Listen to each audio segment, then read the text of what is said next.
Good morning everyone, সকলে কেমন আছো? আশা করি সবাই খুব ভালো আছো। তো আজকে আবার আমরা চলে এলাম আমি নতুন ব্লগ নিয়ে তোমাদের সাথে শেয়ার করতে। আজকে জগন্নাথ প্রভুর রথযাত্রা, সেই উপলক্ষে বাড়িতে ছোট্ট করে একটা পুজো করেছে মা। তো দেখো কেমন লাগছে আমাদের প্রভুকে, দেখো তোমরা সকলে কেমন লাগছে আজকে আমাদের জগন্নাথ প্রভুকে। জয় জগন্নাথ, জয় জগন্নাথ, জয় জগন্নাথ।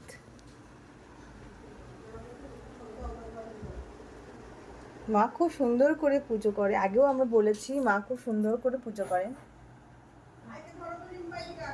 দেখো হচ্ছে আমাদের গুরুদেব।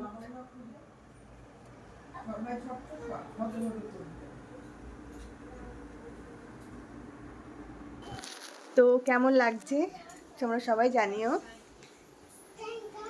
আমার এই ছোট্ট ব্লগের মাধ্যমে তোমাদের সাথে শেয়ার করলাম প্রভু কীভাবে রথ যাত্রার দিন পুজো করা হয়, আর প্রভুকে কী কী ভোগ নিবেদন করা হয়েছে। উনি কাঁঠাল পছন্দ করেন, তো কাঁঠাল দেওয়া হয়েছে। তারপরে উনি মিষ্টি পছন্দ করেন। দেখো আমাদের মানু কী করছে, দুষ্টুমি। আমার ছেলে বৌদির কোলে ঘুরে বেড়াচ্ছে। তো তোমাদের সকলের যদি এই চ্যানেলটিকে ভালো লেগে থাকে, প্লিজ সবাই আমাকে লাইক, শেয়ার এবং সাবস্ক্রাইব করতে ভুলো না। আজকে এই পর্যন্তই, টাটা।